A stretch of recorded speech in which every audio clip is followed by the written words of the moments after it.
How do you learn who you really are? It's not found in books. It's found on the battlefield. What's up, warriors? Welcome back to the battlefield of the mind. I'm with Steve McCraw today. Steve, you're doing some badass ministry right now, and I'm really excited for you to be able to get into your stuff. So we were talking, I'm already caught on it. Steve is going to say some very cool stuff. So get a notebook out, get ready to start taking some notes. I think we're going spirit side is the way this conversation looks like it's going to go. And I'm very excited to switch to that side of myself and join you. So Steve, tell the people what you do, and then let's just jump back into our conversation. Sure.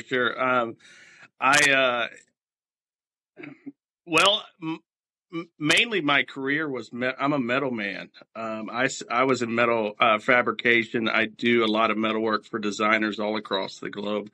And then about 3 years ago, the only reason I joined TikTok platform is I wanted to promote my business that I was starting. And I kept hearing this voice say, "You remember what I called you to do when you were 19?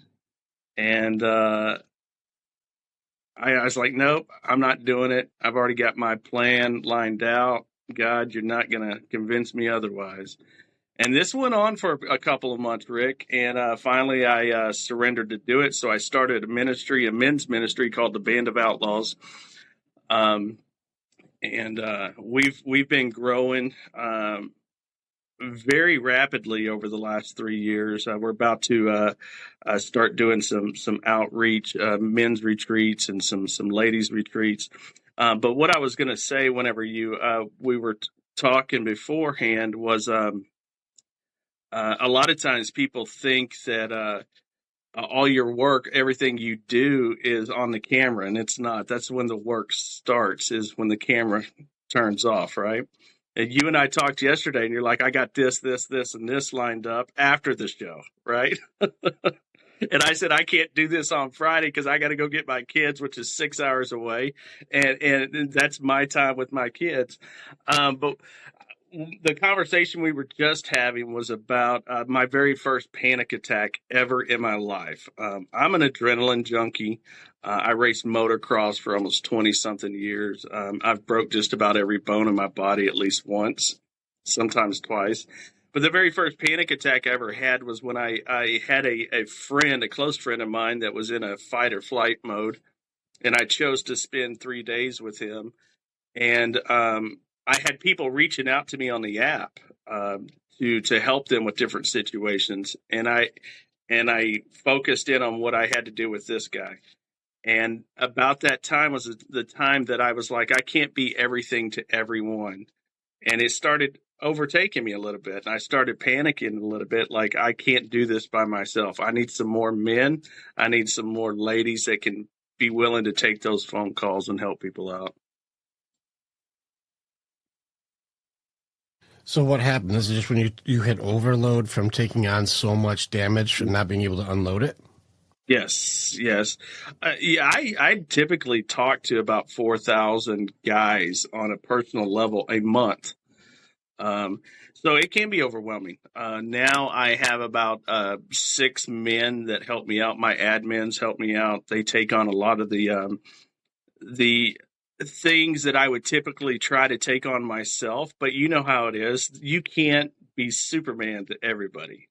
I'm not your Superman, like Eminem says. I can't be that guy all the time. But yeah, you're right. The work starts when the camera goes off. It's something that people who don't do won't understand. And I don't say it in a slight. I say it as more of a location than it is an ego. And this is just like people will watch like, hey, man, you're going viral, or hey, man, you're doing a thing right now that like people like, or you're getting likes or views or whatever. And I remember like even when like I'm sure when you first started going viral, or I remember when I went viral, they're like, man, like you made it, dude. You made it. Are you excited? Are you like blown away? Are you like surprised? And I'm like, I don't think you guys understand. I've been building this for 5 years underground. Right. And so I equated it to if you were starting an apple orchard and you planted all your seeds and you start watering, right, and nobody gives a shit. Nobody cares. There's nothing happening. And the next year, like people are like, what are you doing? Are you still doing that apple thing? You're like, still doing it. And you got little saplings like this big. Right. No fruit, still going. You're like watering all these things all year. Next year, they're a little taller, still no fruit. Next year, they're taller, but still just not enough to make it so you can really do the things. And then your 5th year of just grinding and working, and everyone's like, your stupid apple thing, you're still doing that? How much money you made on your apple thing?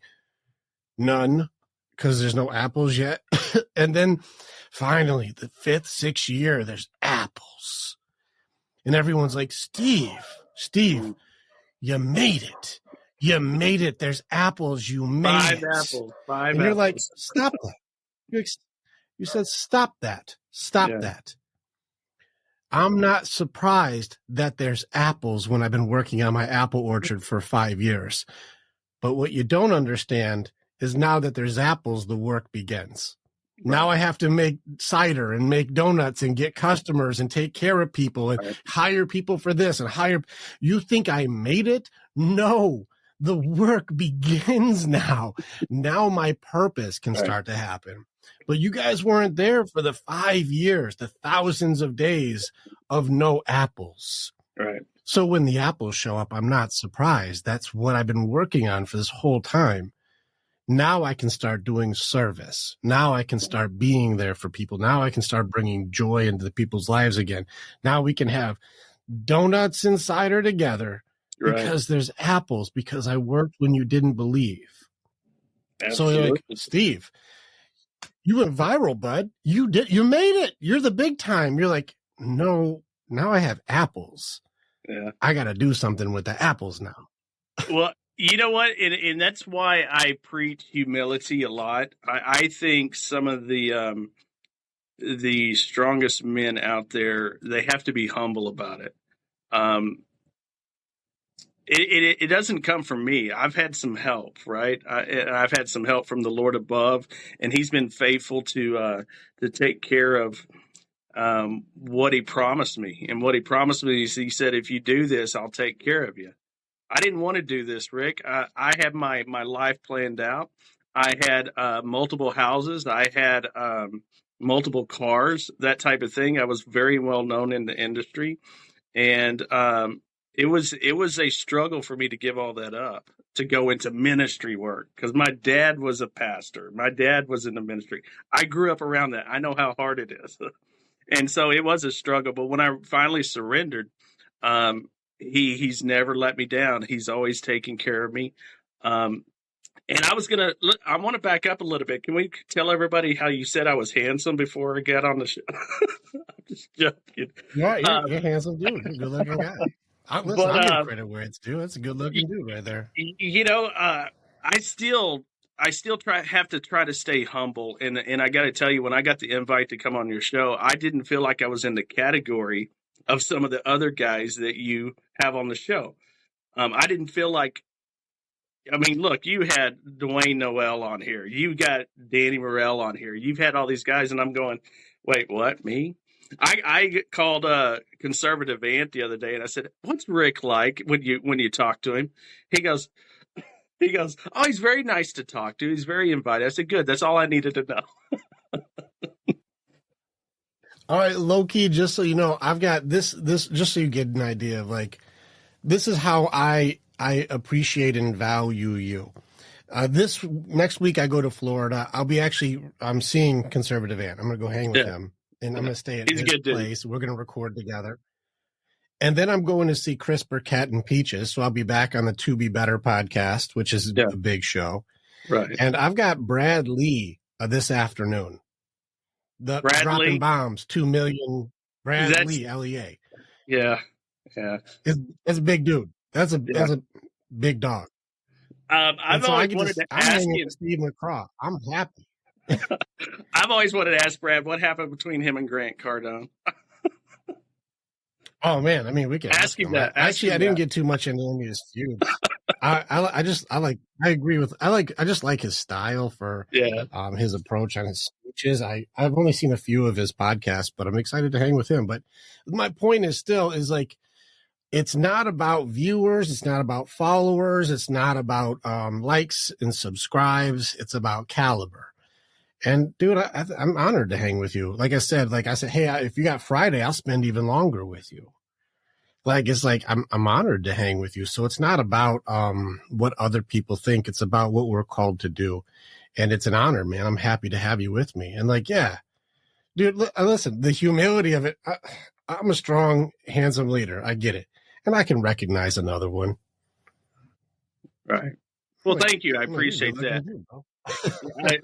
Like I said, I'm not here for the clout. I'm not here for the accolades. And like you said, going viral means nothing really to me. I just want the message that I'm putting out there to be heard. Because I think if you apply, a lot of people know what they should be doing, but you have to apply it, right? You have to apply it. And the application. There's 4 elements to us. Right. There's 4 elements, and you speak in a couple different of them as your strong side. There's a yin yang of mind, heart, body, soul. There's a yin yang to it. So heart and spirit, those are on one side. Mind and body are on the other. It's logic, tactics, and then action and doing. And then you've got the feeling and the emotion and the passion. And then you've got your spirit, which is the connector for everything. It's the connection and the purpose. And when people are not training all 4 sides, you start with your strong side and you start working into your other ones. And this is where, like you said, you were more body, if anything. You're like, I fucking do.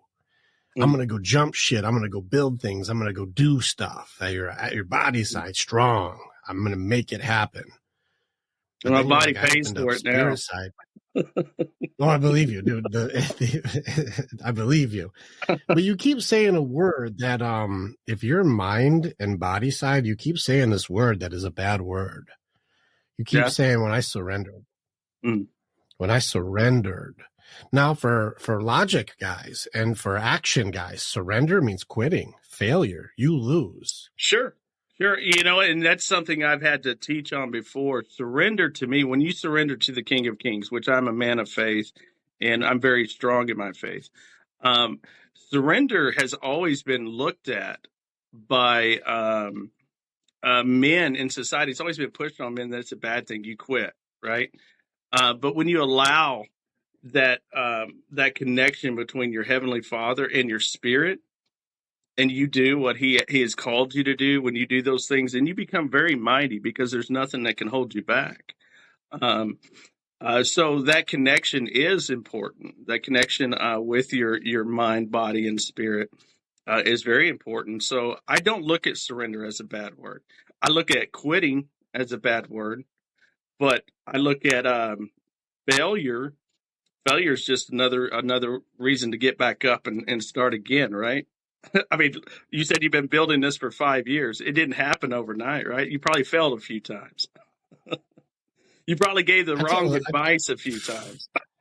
Well, I tell everybody, no matter what it is, when I teach corporations and business, when I do like the big speeches, when I change people from 99% thinking to the 1% thinking, I'm like, you have to look at these very different. It's not because, I have more eyes or more feet or more hands or more ears or something. No, it's just the way that we view a situation is different. One person will see obstacles and impossible, and another person sees opportunity and a way to build a dream. And I'm like, one of my buddies says, you see a mousetrap, I see free cheese and a challenge. And so it's like, it's just the way we see it is going to be different. And so when I learned surrender, I'm with you. Like, it's a bad thing. Surrender is bad. I didn't understand heart side because my heart side was repressed. As men, we have to suppress our feelings, push your feelings down, push your feelings down. That's what society teaches us. Correct. And so I fell in because, we had abusive upbringing. I had abandonment. I had the list. And so I had to overcome a lot of curses in order to be where I'm at. I had to beat a lot of demons back. And this makes me qualified because I have killed, I have fought, I have beaten them. And I will show you how. There are tactics to it. And I didn't understand until I did the surrender element. Surrender was bad. In fact, I would use this book as a weapon. I would fuck people up with this book. I would go at you. You did the Lord's Prayer today? Did you read what Jesus said literally right before you said the Lord's Prayer? Right. Come on, Gentile, let's go ahead. Like I would use this book as a weapon. Right. And so there's a big disconnect for me with religion to God. And I think a lot of people run into religion and God is not the same. Right. Now, for me to surrender, I almost want to hear your story because I was in bed. I did all the psychology. I did all of the philosophy. I had all of my issues diagnosed, labeled in their own perspective little Tupperware bins with the correct label of diagnosis and problem. I had all of them stacked very neatly. And here I am in a room full of these organized diagnosis issues. I can't get rid of them. Right. I did all the logic. I do the work. What am I missing? And it was when I was like, all right, God, I know we've had some arguments. I disagree with a lot of things, but I don't get it.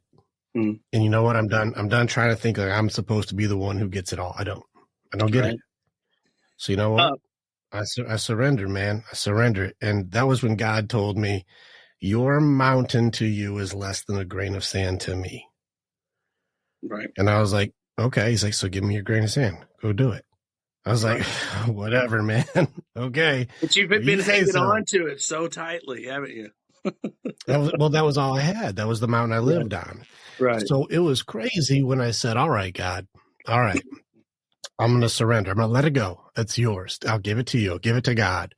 And Steve, I can't wait to hear your story on this. It was like you were standing on my chest and just like stepped off. And I was like, oh my God, that's the first time I've taken a breath in like 30 years. Right. And I remember even fighting through my own race to acceptance of denial, bargaining, anger, sadness of going, no way. The answer cannot be surrender. That's impossible. This cannot be correct. Right. And it was. So it is correct. And I'll tell you that I had a guy one time send me a letter that said, Steve, you live like a free man. And I really had to think about what he meant there.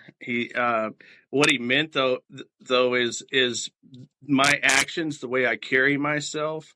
I'm happier than I've ever been in my life. I may not have as much as I've ever had in my life, but it ain't about that. It's about that surrender first. And when you totally surrender to doing what you want to do, to what God wants you to do, he's going to bring the increase. We talked about fruit.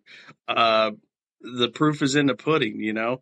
And so when you totally surrender, you will become a free man. The Band of Outlaws, people always ask me why I named the Band of Outlaws as a ministry. Well, most of our guys look pretty burly, pretty scraggly. Just some of them have been in MC organizations, truckers, you name it. Guys you probably wouldn't want to meet on the alley somewhere. But to me, it all revolves around what the Bible says about Romans 12:2. Be not conformed to this world, but be transformed by the renewing of your mind. We got to change the way we think. So if we're not to be conformed to this world, it sounds like an outlaw to me, right? Outlaws don't conform. Outlaws do what they're supposed to do or what they feel in their heart to do versus conforming to what everybody else is doing. And I think so many times guys get in this rut where they go, well, I've got to have this job, or I've got to put on this expectation, and don't you dare cry about something that you're emotional about, or just suck it up. You got to change the way you think. And that's where it comes from. We talked about mind, body, and soul. This guy can affect this guy if you're not careful. I feel like the mind is the devil's playground. One of the best. I want to hear more. Why do you think the mind is the devil's playground? Because those thoughts of not being worth it, those thoughts of I've got to perform in a thing, they really affect your outer actions, right? So, Rick, you said, man, I'm glad to hang out with you, but I may not feel like I'm even worthy to be on your show, right? But that's just the devil messing with me. I don't know if that's the devil, man. So I think curses are different. When I train people on doubt, that worthiness is a doubt curse. And so if you understand how it works, it's very, very defeatable But I don't think that doubt is the devil. I think it's just something that was planted that we nurture. Right. And so I don't think you're under attack. I think it's just somebody put a belief in there and then you just take care of it. Or sometimes it's a belief you have for yourself. That's what I mean, is that's your belief. There's nobody around anymore. Like whoever put that you're not good enough there, they're not by you anymore. So that's you're not under attack. That's just you taking care of an old belief system. Right. So I don't think that's the devil. Prince gave one of the greatest quotes I've ever heard. The little dude from Minnesota. He said, the mind is the battlefield. And that's what the very first thing I thought of when you approached me about this show is the battlefield of the mind. That's the first quote I thought of. Prince said, the mind's a battlefield and the heart or the soul is the prize. And so if we change the way we think or what we input into our minds, it can have a direct or indirect effect on our soul. And I just thought that was brilliant. Here this artist is saying that be careful what you think about. Well, this is where we get into how do we do it. And so the Warrior's Way is my company. That's what we do. I actually train men just like you do. Mm-hmm. And one of the things that we do is to challenge everything. Everything it's a round table in my groups. While I may have wisdom and experience and skills and competency, you should challenge me. And actually that's the same thing as like your motorcycle guys. I have soldiers, UFC fighters, strongmen, police officers, you name it. I've got them because I gather warriors and you gather warriors because we go and do battles and there are tactics and together we are stronger. When I look at men like you, I know people who are weak in their faith or weak in their purpose see competition. I see camaraderie. I'm like, this is a brother. Even you and I can't reach enough. Right. There are billions who need help. I can really only, because I do deep work transformation, I can really only deep work help about 400 guys a year. It's barely a drop in the bucket, man. I can't get to enough. Now, over years, that'll leave a legacy of thousands and thousands, and the ripple will go out way beyond anything I've ever known for. But how much can I directly impact is this much. So I need more men like you that I can go, you need to plug into all these other guys. We all bring a piece. And so the battlefield of the mind is I'm going to bring in tactics and actions that you can use to lean in on spirit and heart side things that you use. And together we're stronger. When they say who's the strongest coach or warrior or author or mentor or pastor, I'm like, together, all of us. Right. We can create a phalanx. We can create a shield wall and you can send whatever you want. You want to go doubt? I'm like, I'll show you guys doubt. I got this guy. And you're like, my worth, my worthiness. Right. And I'm like, watch, I'm going to show you how you kill this one. And I'm like, the weak spot on doubt is this guy here. And you're going to go, did you just drop doubt in one hit? I'm like, I do it every morning, man. And you're like, how did you do it? And then I had coffee with doubt this morning. No problem. He cracks me up now that I know how he works. Right. But you said your worthiness. I'm like, well, let's go ahead and challenge doubt. Let's see which one it is, because I don't think it's the devil. Do you know why I know it's not the devil? The devil comes in through pleasure. That's why I don't think I think if you met the devil, he'd be the coolest motherfucker you ever met. Well, it's like Brian said. The devil he'd be cool. He's offering you all just like that video we were talking about, Brian saying he offers you all this stuff. And then when you offer it back to him, he's like, no, man, that's cool. You do your thing. I'm going to just sit over here. That's for you, bud.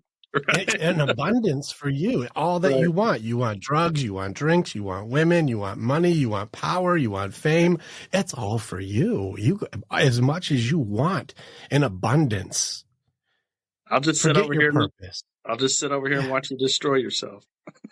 I really do believe this is where I think people try and make the devil out like he's in his like red Spanx, Spanx, and he's trying to get pitchfork everybody and give him your soul. I think the devil would be the most smooth dude. He knows the Bible like the back of his hand. He could connect with you on any level. He knows all the people you want to know. Right. He's going to be hanging out and he's going to go, hey, Steve. Hey, later on, I'm going to be hanging out. Like, pick your favorite singer or your favorite sports guy or your favorite speaker. It doesn't matter. Your favorite, your number one guy you'd ever want to meet. Right. And he's like, dude, I'm going to go hang out with him later. You want to come with us?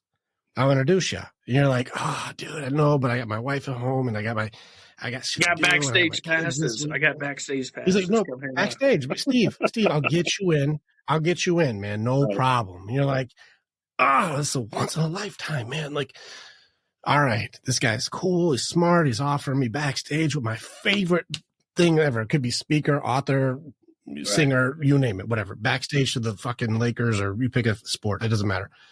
You get in. You're like, all right, I'll come for a little bit. Right? I'm going to hang out for a little while. And then while you're back there, you got your favorite, you're meeting like the dude. Like pick somebody who you like, if you had a bucket list person. Maybe maybe we can manifest it. Like, pick your person. Who would you want to meet? Who would I want to meet? Oh, man. Pick anybody, any category. I honestly, man, there's so many people that I have met. There's so many people that I've had the pleasure of meeting some really cool cats. But I think for me, it would be someone that's already passed away. I think it would be Charles Haddon Spurgeon. I would love to meet Charles Haddon Spurgeon. Okay, there you go. So he's like, actually, he came back. He actually never died, bro. I can He's like Elvis. He's Elvis. He's underground right now. I can get you a hangout. And you're like, really? Right. Okay, so let's just make believe. We're in fantasy anyways. So let's just make believe this is the option. You're like, I'm going to hang out with Charles. You can come hang out. You're like, really? You're like, dude, come on. Now you're hanging out with Charles, and Charles is like, hey, man, have some drinks with me. And you're like, I don't know, man. I got a busy weekend. I got to get my kids. I got my girl at home. I don't know. He's like, it's Charles, though. Now Charles will drink your ass under the table now. And so now you're doing round for round with Charles. He's like, you're my dude, Steve. And you're hanging out. Now you got some girls there, too, like some dimes, tens hanging out. And they're giving you attention. You're like, no. I don't want to play with any of that stuff. But now you've been drinking a ton, and the devil's like, just have them say hi. Come over and say hey to Steve. And they're sitting with you, and you're like, no. I don't. Please don't. I'm good. And they're just hanging out. And you're still just running shots with Charles. And then the girls are just touching. You're like, ladies, please. But then you start not noticing it. And now you're drinking, and you're hanging with your boys, and the music's good, and everyone's having fun, and more people are getting around, and it's getting more exciting, and it's getting a little crazier. And now you didn't realize it's like 3:30 in the morning. Right. You're already going through the night, and you're already in it. Now the girls are being way more handsy, and the guys are having way more fun, and everything's really fast and wild. You're drunk off your ass, and your whole life is falling apart. Your phone has been blowing up all night because your girl's worried. Everything's going so quickly. And what is it? It's a room filled with an abundance of pleasure. Temptation. It's an overload. It's as much as you can handle. And there may be offers of stuff like, you've never done drugs like this before, but it's with Charles. And so now I'm in this weird thing. I don't smoke weed, but if Bob Marley was like, dude, take a hit with me, man, I'd be like, it's Bob fucking Marley. So I'll do it this time. I'm doing some Jamaican Kush now because it's Bob Marley. What a bucket list thing to say. I don't eat a lot of bacon cheeseburgers, but if Elvis made me one, I would eat it. Yeah. No, I get it. That's how he works. That's exactly how he works. One thing I love about Charles Spurgeon, he was an evangelist, by the way. Back in the he was an alcoholic who hung with the devil. I'm just kidding. But he didn't speak like most preachers do. I mean, this guy had a pair on him, right? This lady one time, he preached for over 2 hours one time, and this lady came up to him after his service and said, I think you preached too long. You need to trim those back a little bit. And he asked her if she had any scissors on her. And she said, no, why do I need scissors? He said, so I can trim your tongue the way I like it. That's the kind of dude Charles Spurgeon was. Yeah, troll patrol. He's got a sense of the trolls. But I also believe that what that lady did is today's attacks. Right. These are the attacks on your ministry. It's the attacks on your warriors. It's attacks on people. Today is judgment. Blame, shame, judgment. Yes. These are the attacks today. And you're watching how a lady feels entitled to give her judgments of what is too long. Right. That's too long. Well, fucking leave once you got your message. Like, you can choose that. Free will is the game, not control everyone around you with judgment. And again, these are the attack or armor up against. And you asked me about my story. And once again, I was called to the ministry when I was 19 years old. I used to be a youth minister for about 350 high school kids, right? At 19, right? I was a pup back then. I didn't have everything figured out. I didn't know everything, but these kids loved me because I spent time with them and I encouraged them in things that I just went through as a high schooler, right? And then the church had a meeting one time and wanted to bring in a youth minister that had been to college. Of course, remember my background is I grew up as a preacher's kid. I knew more about the Bible than most preachers did. But my pride got in the way and my feelings were hurt because they voted me out and somebody else came in. So I was like, you know what? Forget this. I'm not doing this. And that's when I started into the metal industry. And I became really good at it. Like I said, I worked with designers all across the world. I've been on the cover of architectural. Matter of fact, let me tell you a story about that.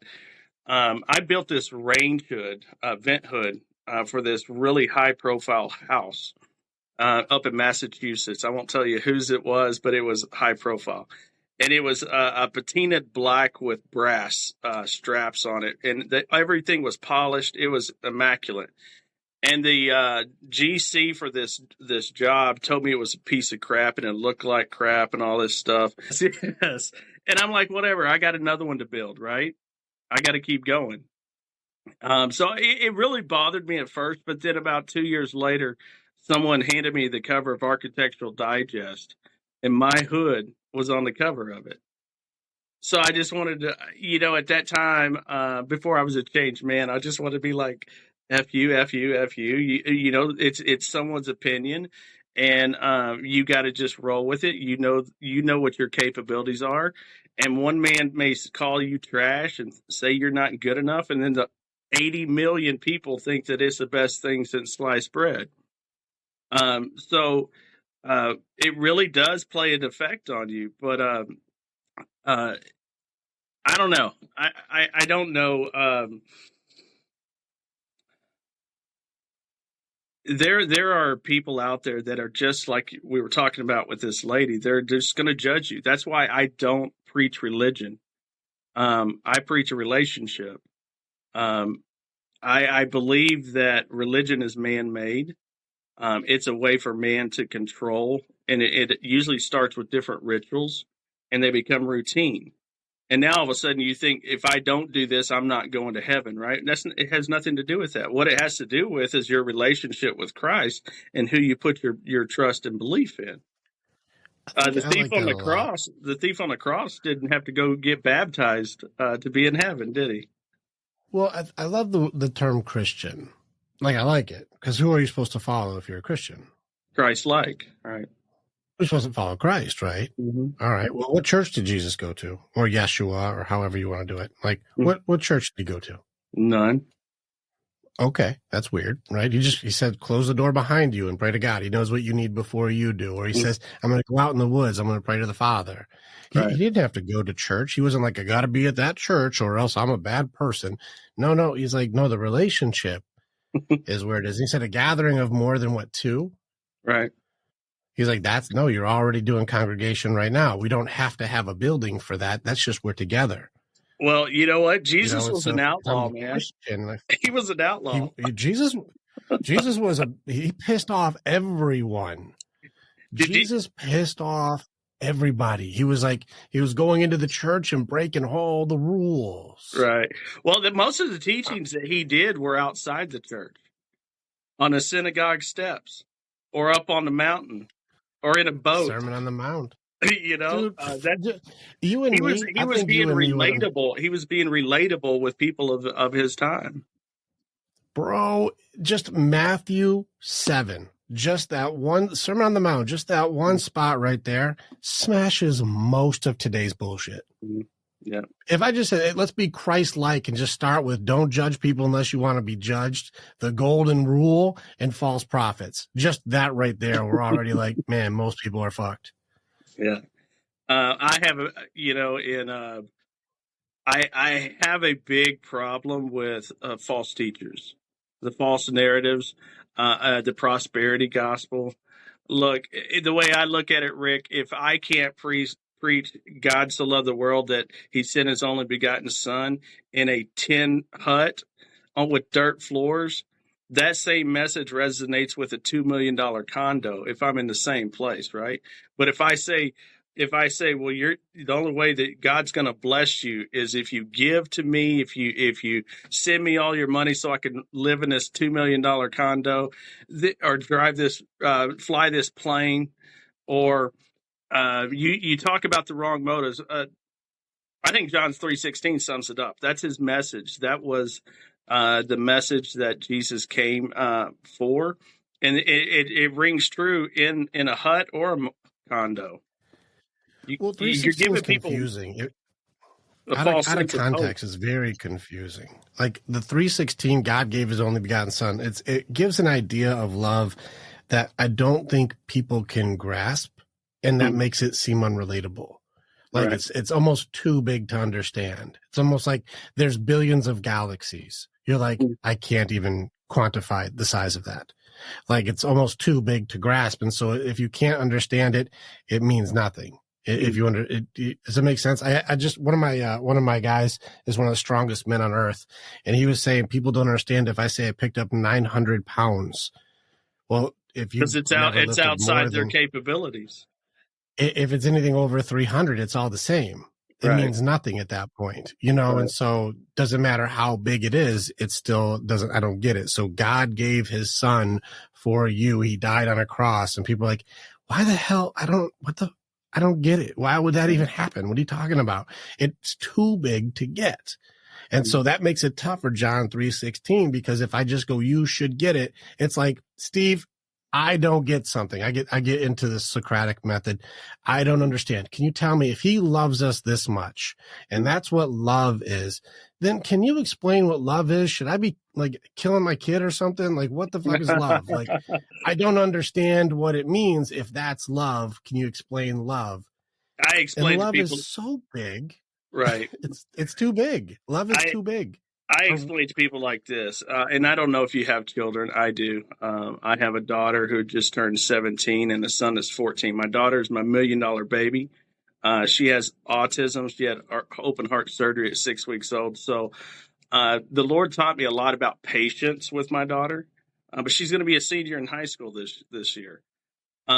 There's not a person on this planet that I would give any one of my children for. I think that's for me to say, hey, I'm going to give my child up so that you can live, so that you can have eternal life. I don't understand that because of the love I have for my child. So for me, that shows how love, like you said, how big it is, how uncomprehendable it is for me, because I can't imagine doing that. But that's how much he says he loves us. Romans 5:8 says, and God commended his love toward us, and while we were yet sinners, Christ died for us. He had to pay the price. Now it's up to us to accept that gift. We say he died for the whole world, and he did. But until you actually accept that reality and say, you know what, I'm going to put my trust in him, I'm going to believe what he says, that I am the way, the truth, and the life. Then you still haven't made your peace with God. So I think there's a lot of. I'm gonna go a little hard, Steve. I had a lady ask me one time, where did God come from? And you got to think about it. I mean. We can't comprehend those things in our mind, Rick. Like, we think that he is the beginning. He's always been. So it's a hard question to answer, because we as people, human beings, we can't grasp, just like the 900-pound lift. I can't imagine doing that. I think that's where faith lies, though. And so I'm going to go a little hard on this one. So like, roll with me, play tennis with me on this one. Okay. So I'm going to go logic side, and I want you to hit the ball back. Okay. I had a hard time with this before I went into like, it's not for me to understand, just the surrender, the leap of faith, if you will. It's illogical. It doesn't make any sense. The stuff you're saying right now doesn't make sense. You're like, all right, so the rules were Jesus came down, or Yeshua came down, and he died for our sins. Okay. Why did he have to do that? Well, because Adam and Eve did a thing. And I'm like, yeah, but God set up that thing. And so when Adam and Eve got kicked out, who made the rule that like everyone's a sinner now? Whose rule was that? You're like, well, that was God. God said, like, now everybody's a sinner now from this point on. And I'm like, so if God made a rule, why does he have to send his son to get killed to change his own rule? Didn't he just make the rule? Why didn't he just make a different rule? Because he just made it in the first place. It's his own rule. So why does his son got to come down and get killed to change his own rule? Right. He made the rule. Why didn't he just go like, hey, new rules? Why do you gotta sacrifice your $1 million baby daughter for a rule you made up? Right. I'll put it go like, hey, new rules. Right. Here comes the tennis ball back. You ready? Yeah. I'll put it to you this way. Have you ever stole anything in your entire life? Let's be honest. I've done crime sprees, bro. Exactly. Did anybody teach you that you needed to do that? Or what about tell a lie? Oh man, they taught me. I was taught how to do it and not get caught. Okay. So that's a sinful. That's a sinful nature, right? Somebody taught you that, just like Adam and Eve, just like from then on, somebody taught the other person how to lie, steal, commit all these different sins. There's none of us that are perfect, right? There's none of us are perfect. And so the only way that we could reestablish a relationship, because in the garden, God walked with Adam and Eve, right? And I'll put it to you this way. When they ate of the fruit, they were ashamed. Nobody told them they were ashamed. Nobody told them they were naked. But because of that revelation of I disobeyed God, or I disobeyed what he has established, God starts looking for Adam and goes, Adam, where are you? Well, we were hiding. Well, why were you ashamed? Well, we were naked. Well, who told you you were naked? So a lot of times that's what happens is man in a whole is a sinful creature. And the only way to reestablish that relationship, that personal relationship with God, was there had to be an atonement for it. You've paid for your crimes, right? Most of them. Except the sprees that I've gone through my atonement, and I think this is also a thing for atonement, which is a different part. It wasn't confession, right? I didn't have to go and talk to somebody about it. It was being able to get right with God, because I think God will give forgiveness. It's the harder part is accepting it, right? And once you make that atonement with God, that does not mean that you still don't have to pay for your consequences, right? I don't know what that means. Well, let's say, I'll take something really stupid. Like you get a speeding ticket, right? And you were going 10 over the speed limit. According to the law, you're still wrong, right? You could go, man, I shouldn't have been doing that. But guess what? You still got to go pay for that ticket. So even though I think a lot of people, even though they go, God, forgive me for this. God, forgive me for cheating on my wife or doing these things. Guess what? The results of your sin, or the result of you doing that, is probably going to end and you're going to go through a very lengthy divorce. Sure. So I think people think, well, I made my peace with God. Why isn't everything working out the way I wanted to? Because you still. Oh, that's great. Yeah, I see what you still have to. You still have to take care of business. Right. Because I said sorry, then everything should just go my way. That's very different. I don't believe God works like that. But it still doesn't make sense to me, because that still doesn't get to the point for like, why did Jesus have to die then for a rule God made? Stay with us. We'll be right back. Warrior, thank you so much for being a part of the information that we have. And you're part of our story as we are a part of yours. It's very much an honor to be able to connect with each other. If you want to know more or you want to get started with working with me or working with our warriors so that you can begin your path to authenticity, strength, leadership, and accountability, this is the way. Together, we are way stronger. Now you get to choose. Do you go forward or keep doing what you've always done? If you stay where you're at, hey, click on some of the stuff and follow what it is. We got motivational stuff. We've got podcasts. We've got more things. Just subscribe and do the stuff and we'll keep you updated. But if you want to start going in, start jumping into what our programs offer and start your journey and being the hero in your own story.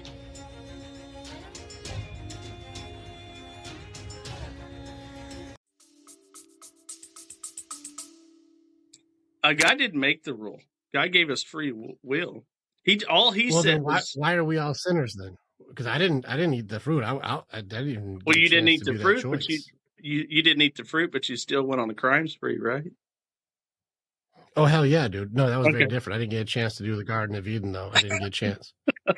So that's the sin nature that was passed on from Adam. Adam was a little, to me, it's a little crime, right? And we put labels on sin when God doesn't. The sin was disobedience. The sin was him obeying. I did this. If you listen to my last podcast, I did. My dad actually wanted to have a debate with me. I'm excited for it. So I actually argued. I argued a little bit. I said, be a little compassionate. You know, Old Testament God has got compassion, understanding, forgiveness. And Old Testament God was fucking flood the earth, Sodom and Gomorrah, turn bitches to salt, punish, like go ahead and put Job through the trials, like wiping out armies for David. Old Testament God would give Samson super strength and all kinds of stuff. Like Old Testament God was kicking ass, right, if you will. And New Testament God is forgiveness and grace and understanding and love. And well, I think you're seeing I think you're seeing the characteristics of God. Just like if somebody come up to me and said, "Oh man, I'm going to judge Rick because Rick is very boisterous. Rick is he has a certain characteristics." I think a lot of times in the Old Testament, you saw different character. God, just like a man, you will see different sides of his characteristics. And I think in the New Testament, you see that his love.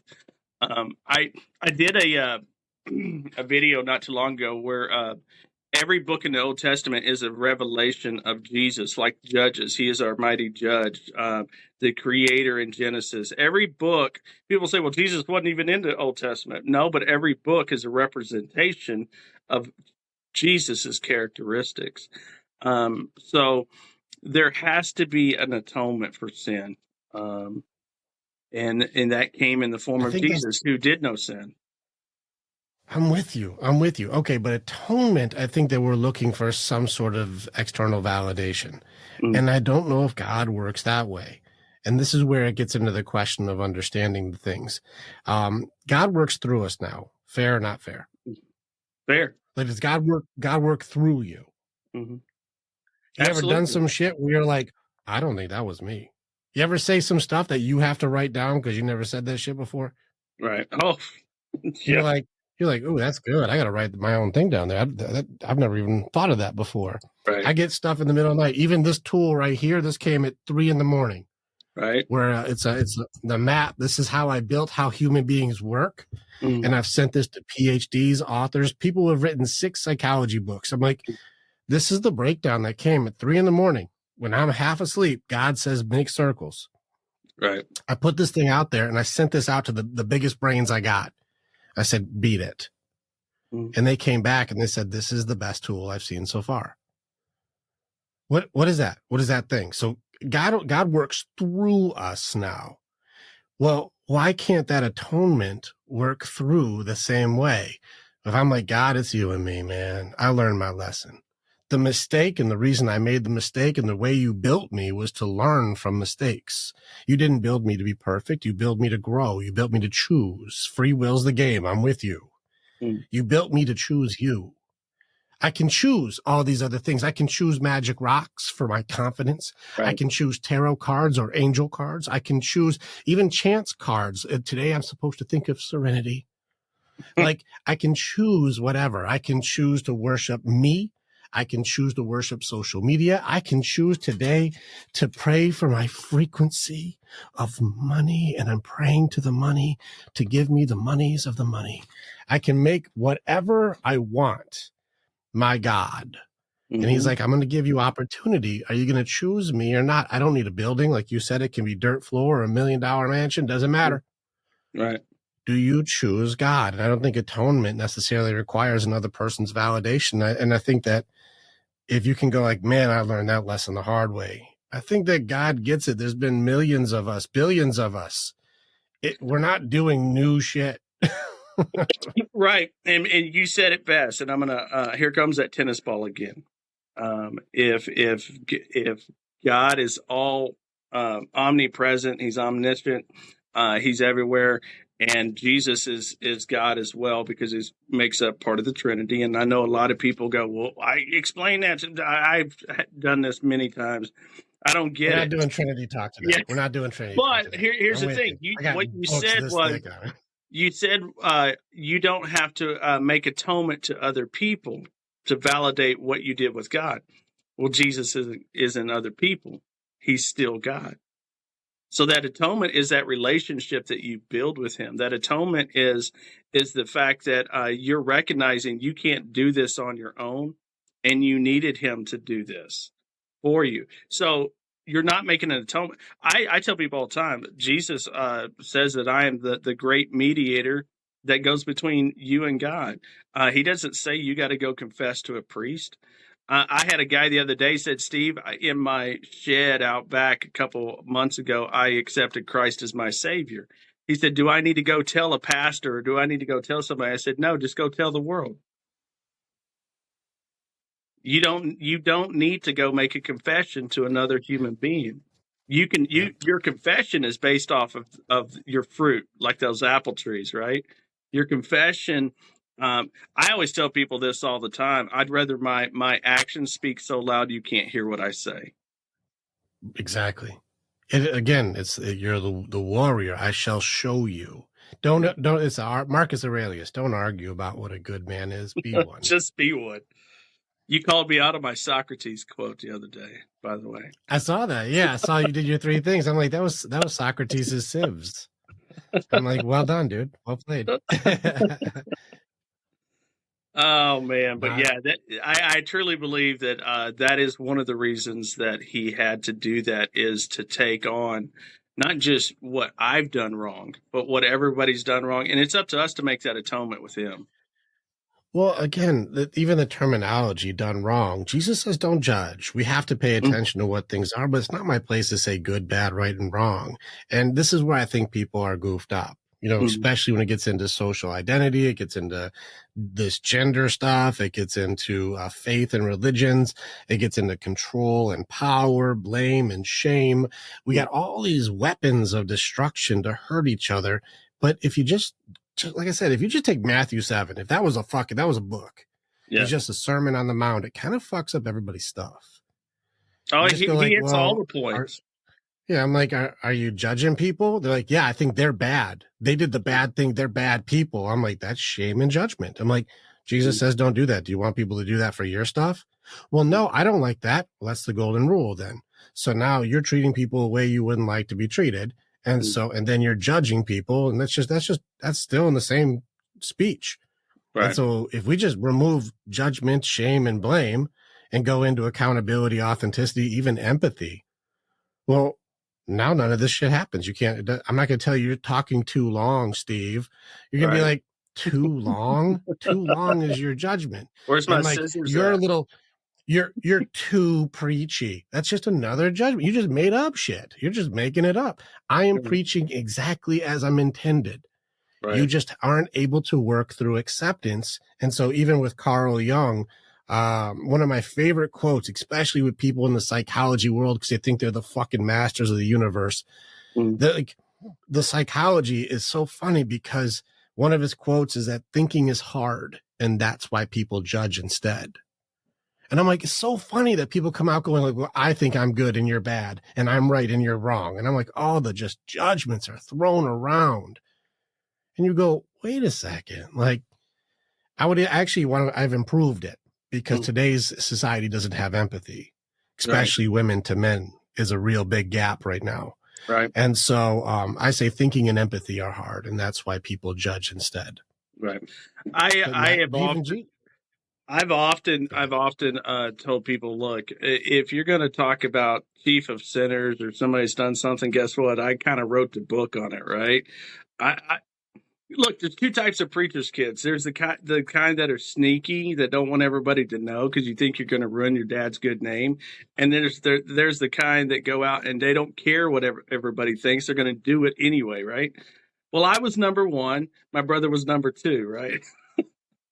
My brother served 17 years at the Texas penitentiary. I learned, but I'll put it to you this way. Let's say, I think where a lot of Christians or so-called Christians get it so wrong is they go up to people and they want to judge them for where they're at, not where they can be. Because we've all gone through some stuff, right? That's like me and you going out on a walk or a hike, and you're telling me all this stuff that you experienced or what you're going through at the moment. Maybe it's something dramatic in your life. And I turned around to you and I started poking you in the chest going, why would you ever think that you could do it that way? Why would that even be a thought process? And that's me judging you, right? Instead of those are questions. Those are questions. Those weren't judgments. Those were questions. But the poke in the chest, poke in the chest.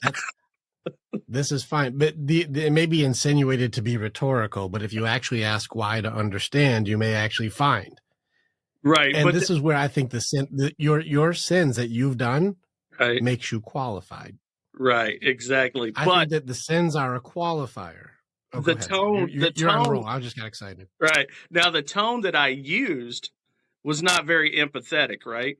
It was more of a judgment tone because I poked you in the chest or I was pushing you.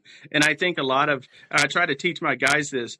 You've got to look, everybody is only going to listen to what you say if they or care about what you say, if they know how much you care about them. And you have to be empathetic. You have to say, man, I know exactly what you're going through. Let me tell you what happened in my life. And let me tell you what tools I used to get through that in my life. And when you approach things like that, you're going to probably hang around and listen to what I have to say because I took time to approach you. Listen, the message may be great, but if your tone's off, nobody's going to listen to that. If your tone comes off judging. That is a thing. Well, I think that I'm going to lean a little different. While people want to try and use tone as an excuse, and I say that deliberately. Right. While they'll use your tone as an excuse to miss your message, right. I really think that competency is more important. You worked with metal. I don't give a shit if a guy's an idiot. If he's fucking good, he's fucking good.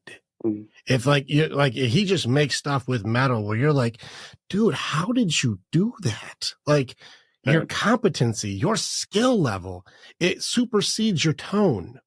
And since you've been there, it's very different. And so this is why in the Warrior's Way, when the men come in, and I think if I'm reading you right, you do the same thing. If the men come in, I need them. It's not a question. I need them to challenge me. Are you worth listening to? Are you worth following?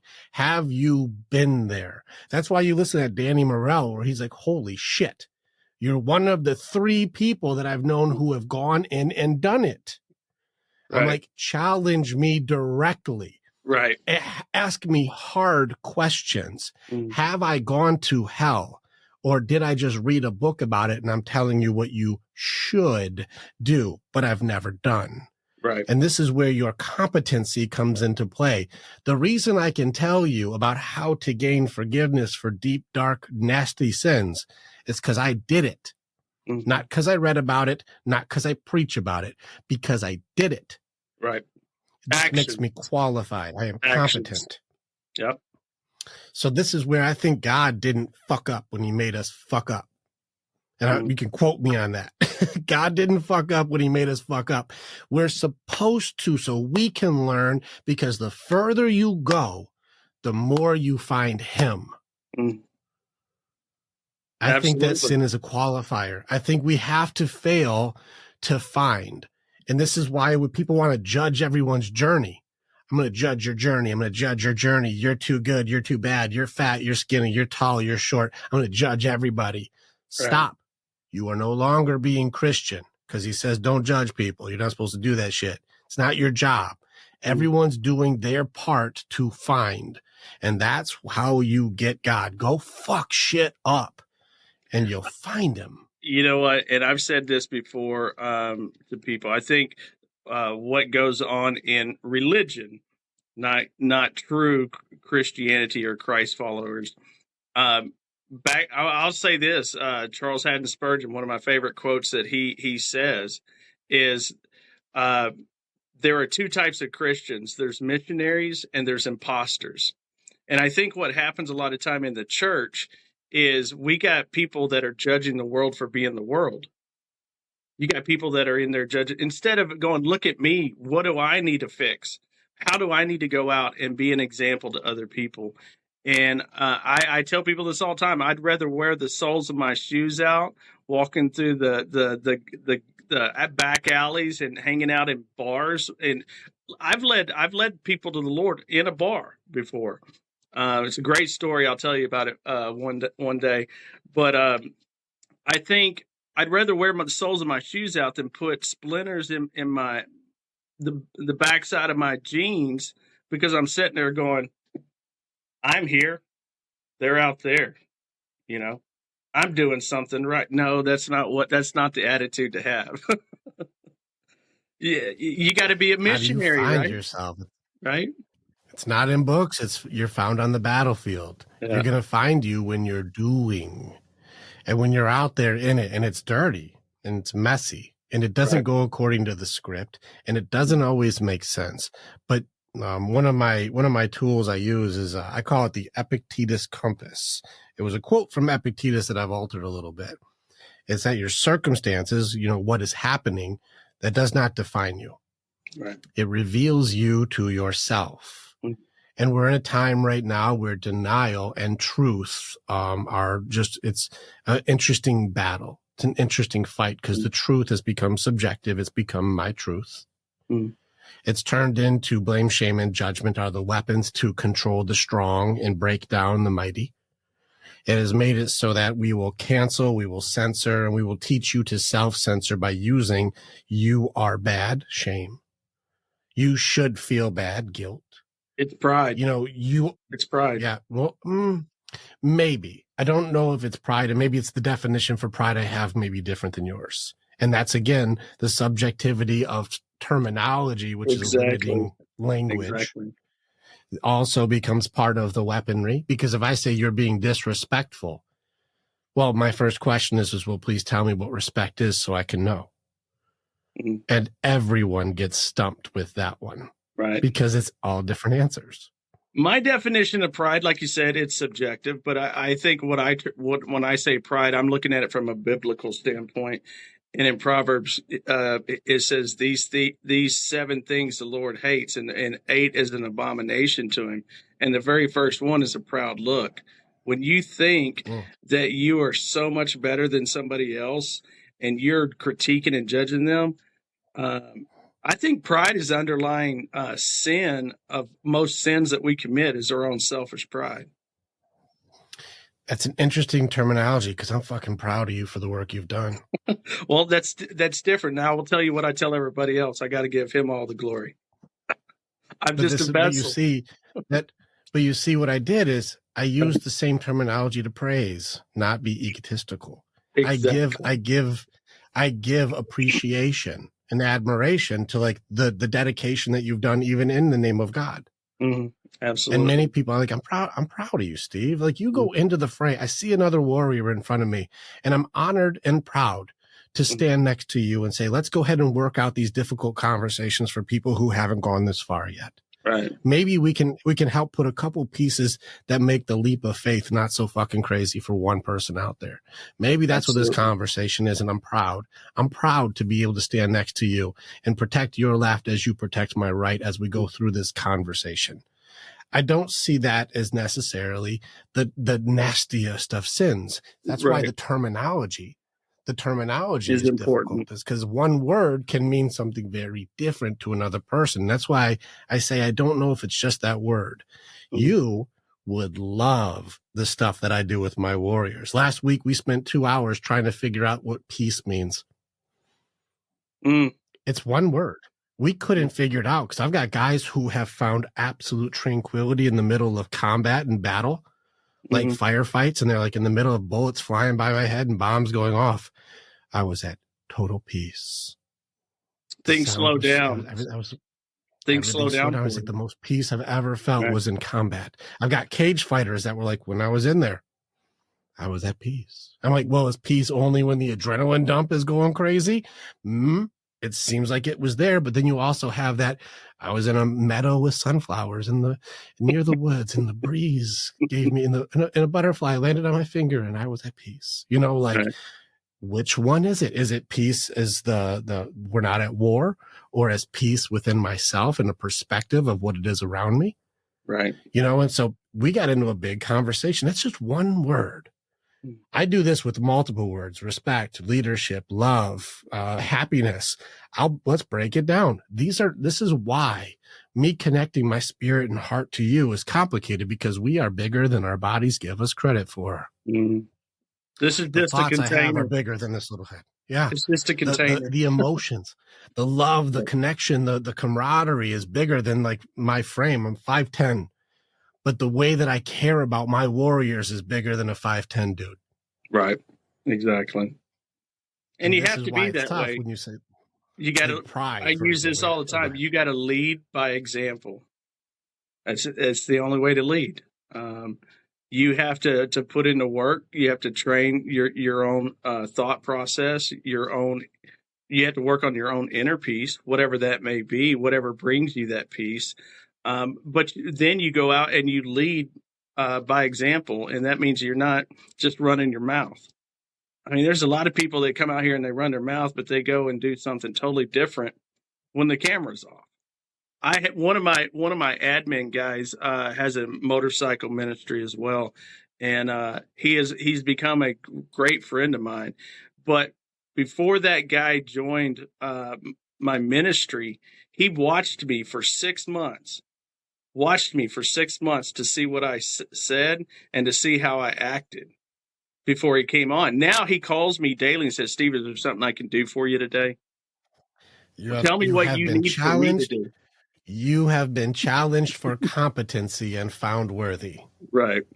Again, and while that technically would fall under judgment, this is required for men to have respect. I have judged that you are good.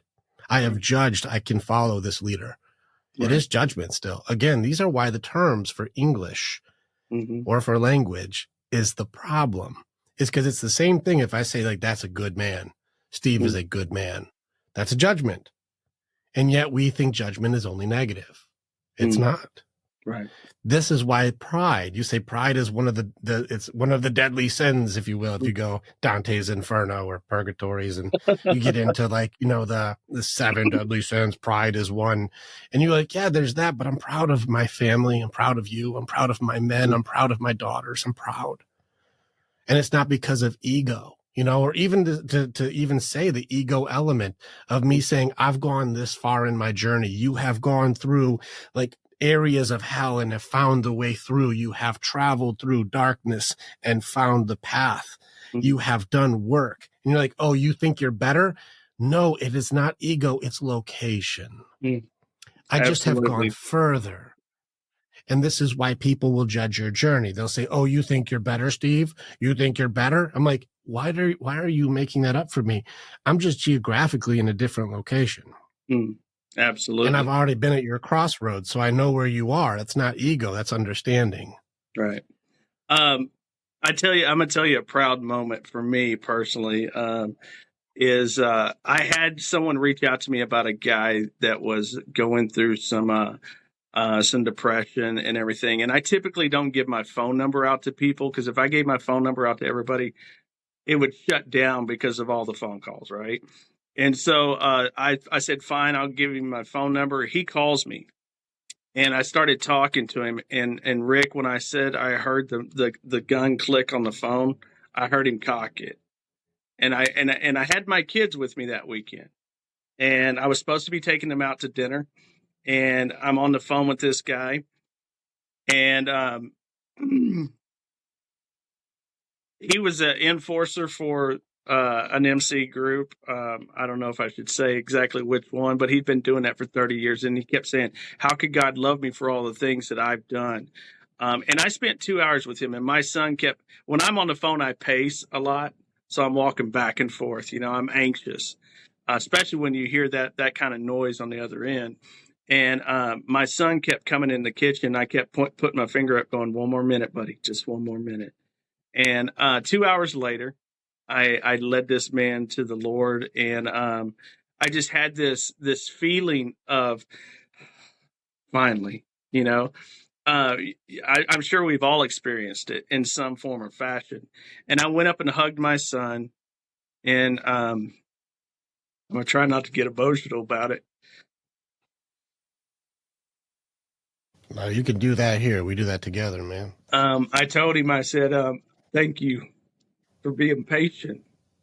And he said, Dad, he says, that man going to be okay? And I said, I think so. I think he's going to be all right. So we went to dinner and everything, and I took him back to Houston. And my ex, their mother called me. And we don't usually have this really awesome relationship. Never have, right? But she called me. She said, for a reason, right? She said, your son is so proud of you. He won't stop talking about it. I had to pull over because I couldn't see anything, because that was a proud moment for me, that my son got to witness the compassion I have and the reason that I do what I do. That was a proud moment for me. My dad always told me, all it takes is one. All it takes is one to make it worth it. It's just like that ripple effect that you were talking about earlier. You and I may just be the rock thrown in. Who are we, man? What we do, and if we stay the course, that ripple effect is going to reach so many people. I think it's a beautiful thing. We just got to be the one to do it. You know what I mean? Oh, I understand legacy. Yes. And well done, man. Way to go. I do those calls. I don't have any of my guys do those calls. Right. And so those are difficult conversations. And I've had those 3 a.m. phone calls with my guy, with, Smith and Wesson, and with fucking Jack Daniels. We have those calls. Yeah. And I know what you're talking about. I want to give you a success story, and I want you to be able to use it, hopefully in your own ministry, if you can. Okay. With those calls, I'm the only one who took them. Too much liability. And so you can relate. Too much liability. I want no other warrior to take that call. And I would have those calls maybe every week to 2 weeks. There'd be a guy who's in, because there's a lot of guys. And, suicide is one of the biggest issues for our men, because there's no hope, no purpose. And I would have those calls. One of the guys I pulled in, one of my guys who just so you know, my program, it's a little expensive, but every single group or unit that I run, I do what I call skin in the game. Every guy has to put in.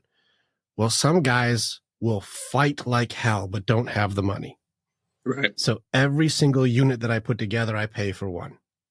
Gotcha. I say, are you willing to fight? I'll pay your way.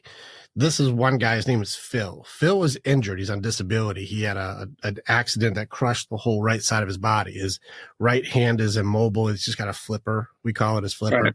Right. His whole arm is just massive nerve damage. His leg was crushed. He's half his body is just rocked. Right. And he's permanently injured from this. He's damaged. Well, he was just on disability, on tons of drugs, all kinds of medication. He just started liking our lives like crazy and just kept showing up and kept being there for everybody and being a positive support. Couldn't afford shit. So I put in for Phil. And Phil, he's his superpower, if you will, is he's just likable. Doesn't seem like an ability that people would go like, man, what a cool superpower. Well, ask any introvert. They'll fucking take that one. Yeah. They just like you. I would like that. Like, so all introverts are like, please give me Phil's ability. Right. Phil's just likable. Well, Phil, after my guys go through training with me, they're like, how can I serve? How can I be of service? And I said, brother, it's time for you to do some work too. He's like, I have an idea. Can I just make like a nighttime group where the guys, like, we don't have to train as hard as you train with us. We can just hang out and just have camaraderie and hang out. Right. And I said, yeah, sounds good. And so what he did was whenever he was going to do a, hey, who wants to hang out group, there was a gif of Elmo with the fire behind him. Like, I'm doing the Elmo, like, and that means like, come hang out as just boys hanging out. Right. And it became known as the Fellowship of the Flaming Elmo. Like, it became like this thing that like just went off the rails. Right. And it's where the guys come in, and I don't care what they talk about. I don't talk about trucks, talk about fishing, talk about chicks. I don't care. Just boys go be boys together. And these sometimes go late. They hang out. They just hang. It'd be 2 a.m, 3 a.m. They'll be hanging all night. It's been over a year since Phil started doing that. And I've got multiple guys now who run in there. Since he started doing that, all of those suicide calls stopped. Because there's a place they belong. There's a place that they have purpose. There's a place they are loved. It's a place that they can work through their things with guys who have gone into battle with me, so they are proficient. Right. It's a place where, you know, somebody cares enough to listen. Somebody like believes in me. It's enough to create purpose. It's enough to create value. It's enough to create camaraderie. And now there's a reason for you to live. Since we created that group, these guys who are struggling, even last night, we had an emergency and there was 4 guys that showed up for this dude, middle of the night. Yep. And since then, I've had no need to do those calls with the guy next to the gun because there is a place he belongs, even in the middle of the night. Now, I don't know if you can use that for your ministry or your people, but it's not always me who has to be there. You can just be there for your guys. Just hang out, man. And I assign responsibilities to some of the guys. I've got guys that make the phone calls. They're good at talking to people. And I'm not talking about those calls. I'm talking about when a guy says, hey, I'm going through something, or hey, a guy's interested in joining the ministry. Those are my guys that are good with talking about people, getting to know people, and then they report back. Okay. I've had too many times that people just wanted to attach their name to you, and you've probably done the same. But they're not there for the right motives. They just think it's cool to hang out with you, you know, or say, oh, I'm a part of the Band of Outlaws or the Warriors Way or whatever. They weed themselves out, though. They do. They weed themselves out.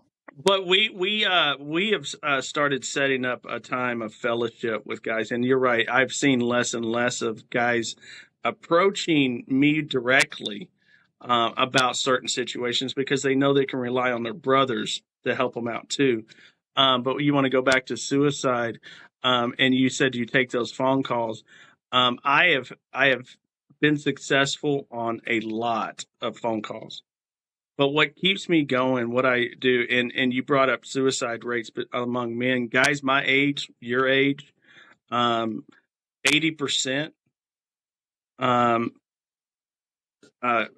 suicide rate. And I think a lot of it comes down to men have lost their purpose. They've lost this ability to feel like they are giving to a society. You see it with the way the women treat us. And I'm not saying us, I'm saying as a whole. I have a beautiful lady, but you're correct. But as society, right? So, and I think I read, I can't remember the book, but one thing I read was the best way to defeat a nation is take away its most valuable protection, which is men. Let's just face it. If we don't have strong men with strong values, then we're just going to be shifting around in the wind and not really know what we should do instead of standing firm in what we do. So that's why I believe suicide rates are as high as they are, is because we've lost our purpose. I agree. But what keeps me going, is 41 times over the last 3 years, I was not successful on one of those phone calls. And I know each and every one of us know at least one or two. I've dealt with 41. There's been times I could do nothing but look out a window and cry. I couldn't move. And at that point you start blaming yourself, but it's not your fault. It's just that you give in everything you can. And it really just, Sarah, my beautiful lady, she called me and she said, "What are you doing?" And I said, "Well, I'm sitting here looking out the window." And I went into explaining why. And she goes, "I want you to do me a favor." I said, "What's that?" She goes, "Go outside, take your shoes off, and just go sit outside and put your feet in the grass and just sit there." Grounding. Yeah. And it really helped ease my soul, because those are never hard phone or easy phone calls to take. And so that's what keeps me going, because I do think about that every day. Every day I think about that. Man, I salute you, warrior to warrior, man. Those are heavy. It's a heavy toll to carry. And it's a tough burden of leadership that most will never understand. And even though technically, logically, it's not your fault, it's difficult to carry the burden of, like, I was the last call and I couldn't do it. Like I wasn't able to save that one. And we feel responsible, even though it took, 30, 40 years for that decision to come into fruition. And you were there for only, a blip of the entire, creation of that outcome. Right. It's tough because you feel like I should have been able, I should have. And this is again where, learning how to tactically grieve is a skill. And I teach it because people talk about it and they give answers, but not solutions. And I say it deliberately that way. What you have to go through is fucking heavy. And people want to tell you how you should do things. It's like, don't disregard the warrior. He's in a fray. And you try to grab a guy, and like, it's those parts in the movie where you try to help him and his glove slips off and he falls. And you're like, no, if only my grip was stronger. It's like, no, it was the glove. It was the circumstance. He was over the cliff before you got there. Right. And so we try to hold ourselves accountable for things that are. And learning radical acceptance through grief, especially denial, bargaining is probably a really big one you have. The bargaining element of, if I could have done this, and if only this, and if only I would have known, and if only I could have been more available, if only. It's a heavy one. And then the guilt and the doubt and the shame, the depression element, and the anger and the injustice and the unfairness to it all. There's a lot that we have to carry as men. And in a world right now where there is a low empathy for a guy who's in the fray, it makes it an even heavier burden to carry, because they can't look at you and go like, well, whatever, not your problem. You're like, you don't get it. Yeah. You've never had to hold the burden. It's Atlas's burden. You don't understand. The world is on my shoulders. And who do you work with who can understand, except for those who have actually gone into that level of hell? I see you, bro. You're fucking awesome, man. In society does put a lot of shame on you too. I'm sure you get this a lot too, where you feel like people want you to be readily available for whenever they need you, and you never hear from them. They try. Until they try until they need something. Just the other day, I had a guy that sent me a message, and all it said was hello. And because I didn't respond in 10 minutes, I get another message that says, "That's okay. I've given up on myself too." So what is he trying to do to me? Yeah. He's trying to make me feel guilty because I'm dealing with a million things. But I didn't take the time. It has nothing actually to do with you at all. With him. It has nothing to do with even one thing you're doing. What he's trying to do is allocate accountability for his decisions onto you. Yes. It is now my problem is your fault because you didn't do what I wanted you to do. And this is most likely a sin of the mother.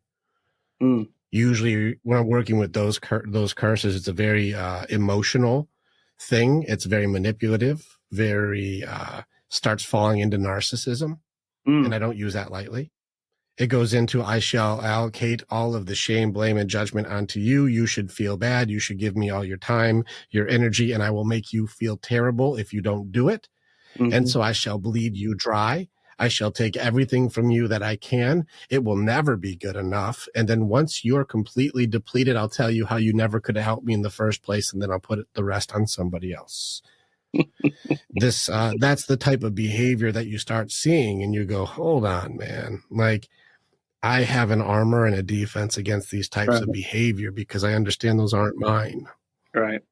And if you want to use blame, shame, judgment, or even guilt. Or they call you up and they say, I love you, but you're doing this, and this wrong because it isn't what I wanted. How are you going to tell me you love me and support me and then tell me how I've let you down? I'll accept this may be how you love, but it doesn't mean that I agree with how you love. Yeah. There's been times that and I don't know if you've ever experienced this, but because of a conversation you've had with somebody, your attitude toward the people around you after you get off that phone call has shifted. And now you're not giving them a part of what they need from you. Yes. Well, I mean, this is because this is why when I say I see you, it's not like Avatar, like I see you, like, right. Like this is where like, no, I know what you're doing. I go in there too. Right. And it's not common to find a guy who really does it. There's people who say they do, especially in the religion world. They say they do it, but they don't do it. Right. And so, no, I see you. And yes, you remember when I said I take on the mountain. When you talk about purpose, and this is just for any guy who's listening, I need my purpose. I need my purpose. When I talk to another man who has found his purpose, God does not ask easy things. That's how I know you found it. Is you have a job that you're like, I didn't necessarily want that job. When God tells you and I to go in, for me, it's gather mountains, because to God, my mountains are a grain of sand to him. So give them to God. He's happy to take those. Well, what do we have to do? I have to go into your nightmares. I have to go into your suicidal thoughts. I have to go into your traumas. I have to go into your PTSD. I have to go into your molestation. I have to go into your rapes. I have to go into your abuse. I have to go into your abandonment. I have to go into the neglect. I have to go into all of the things that created the defenses that you have now, which is a defense created as a child. So here you are with your cast iron, skillet duct taped to a piece of fucking driftwood. And this is an armor you created when you were 8 years old. And now you're a grown ass man still wearing your armor from when you were an 8-year-old. And it doesn't fit anymore. Armor. It's the wrong it don't style. fit anymore. It doesn't even work. And so we call it protection, but it starts to mimic more of a prison where you block out all emotion, block out all pain, block out all sorrow. I bar the windows so I can't be hurt ever again. And if you ever want to get close to me, Steve, if you ever want to say something nice to me, you got to go through the metal detectors, the lie detector test. You got to get the pat down. We got to, put you in the waiting room. You're going to talk to me through the glass window, through the phone. And then you can tell me something nice. Then you can tell me you love me. And I'm like, It's kind of weird that this protection system sounds a lot like prison, man. It is. Mm-hmm. And yet we call ourselves safe and secure. It's the fear of being vulnerable. It's weird to watch. Of course, but that's how you find camaraderie and you find strength and you find love and you find yourself. You reveal yourself to you. And so I see you, warrior. I see you go into the fray. And I see you, and I don't think a lot of people will get it. Even listening to this, it's nice to hear, but they don't understand. They know of, but don't know. Right. And there's people who think they are this, but they aren't. And that's not a judgment. It's an observation. It's location. Mm-hmm. Well, you don't go in there. Well, I read the book. I'm like, that's not the same thing. That's not the same. You read the book, but did you apply the practice? Did you apply the principle? Yeah, I read all about Dallas, and so I know all the facts. I'm like, you ever been there? Well, no. I'm like, then you don't get it. Dallas is. I may get a lot of hate for this, but I worked in Dallas in the design district for 5 years. I would rather drive through Fort Worth any day than Dallas ever again. Then you get it. Yes. Oh man, Dallas it can be very pretentious at times. And places just as they are. And so, man, I'm with you. I think that I see what you're doing. There's the God element of things is very lost today on church and religion. Even on my my spirit side group, I have a guy who's a doctorate in theology and a guy who was a pastor of Dead Sea Scrolls, Hebrew Sea Scrolls. He was a minister of. So I have very qualified guys, and both of them have church wounds. And they're both like, no, we are the church. A congregation of brothers is the church.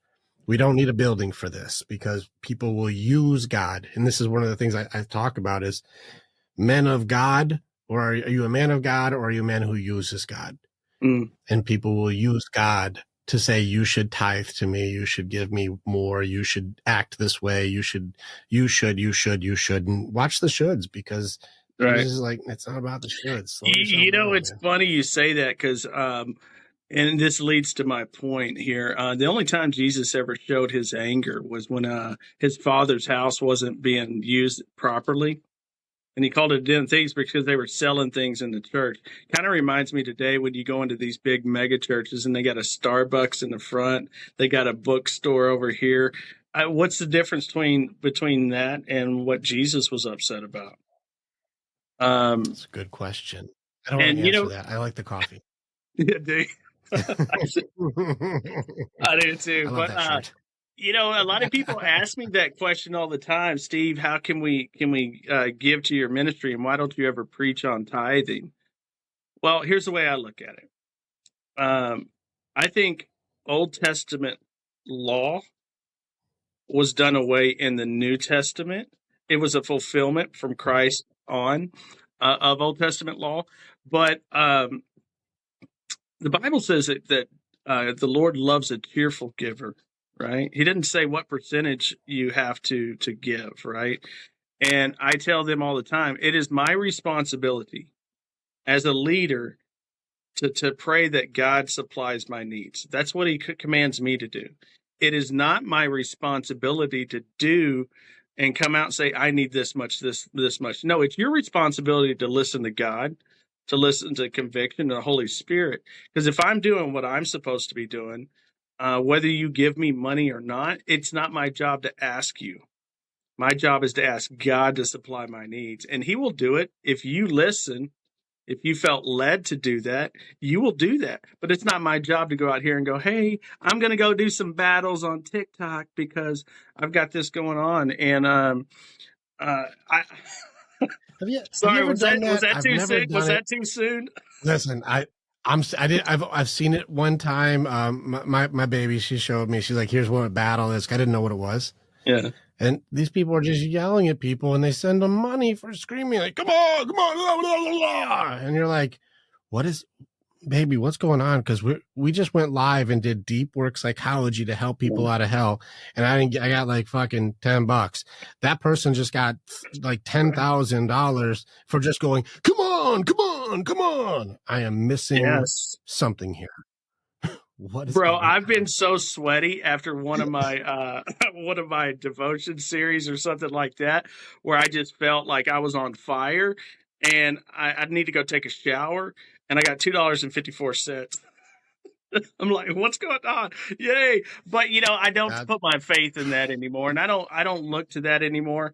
I'll tell you a story. One time, and it may sound insignificant, but it really played a huge role in my faith.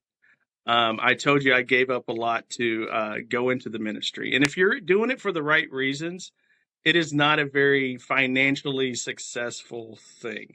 And I use my I made more money than my dad did when I was 12 years old.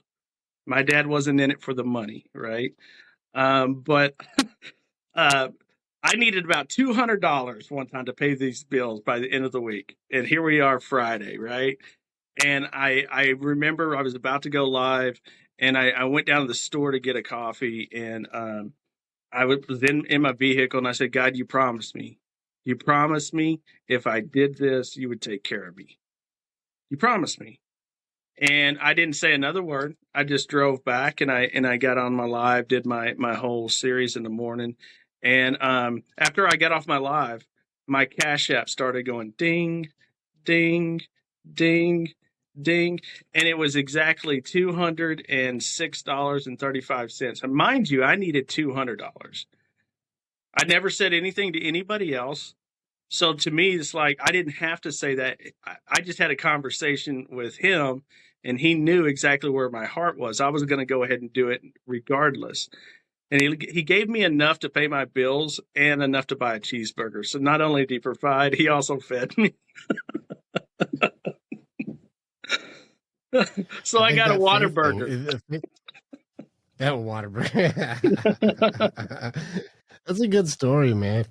That's a good story. And like, I see a lot of the faith element of things where people think they're using God. No, you gotta let them drive a little. And I think God gives opportunities. I don't think he gives deposits. Right. And I think he gives you a chance to do the right things. And so people wait for God to answer the prayers the way that they think he should. And I'm like, that's not the game. I believe the game's free will. I believe it is. Right. I believe that's the one thing that he created to separate us from other things. And so when you pray, he's going to give you the thing that gives you the thing. So it'll be in free will. It'll be in choice. It'll be opportunity. Right. And so I fucked around last year. I prayed for wisdom. I wanted to be a good leader. I prayed for wisdom. I have an organization. It's growing. It's doing very well. The things are doing well. So I prayed for wisdom. God, lead me the way. And God's like, all right, you want some wisdom? I'll give it to you. And so I hired some guys, and I hired some stuff, and I hired some people who were like, we're going to do some big things. And it didn't work out. They didn't fulfill their end. It wasn't piecing together. It was kind of not working. And I lost probably close to 6 figures on trying to get this group to work. I lost a lot of leads. A lot of good men fell to the wayside. A lot of bad stuff happened. Poor leadership on my side. And I'm like, what the heck, God? He's like, you wanted wisdom. You're going to learn Nothing from this. Teaches you faster than losing. You're going to learn getting your ass this. kicked teaches you way faster than winning. So you wanted wisdom, triple XP. I'm going to have your stuff all get screwed up. And you know what? It leveled my leadership quick because I'm like, I could never do that again. And so now my group runs strong, but I couldn't do what I was doing then.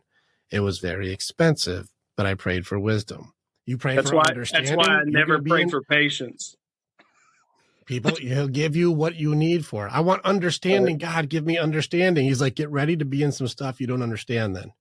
Exactly. Because this will give you a chance to practice. He's like, you know what I want? God, I want more money. I want more money. He's like, guess what? I'm going to send you a whole bunch of job offers, but you know what your greatest ability is going to need to be?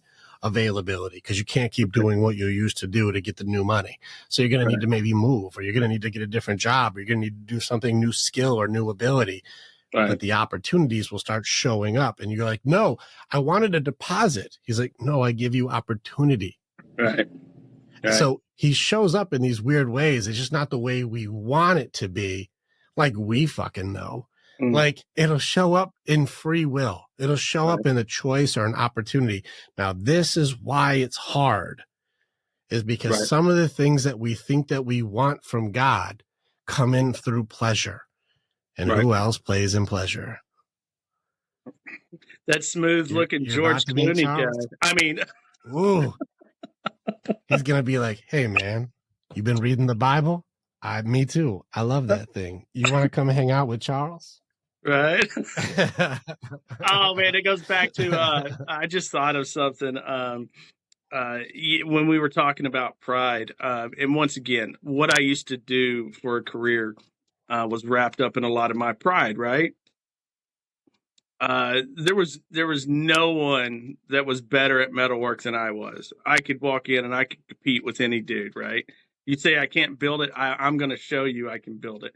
And so when I was being led to ministry work, a lot of the jobs that I would normally take on, they started falling away, right?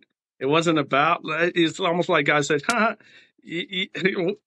let's see how much you believe about this surrender word, right?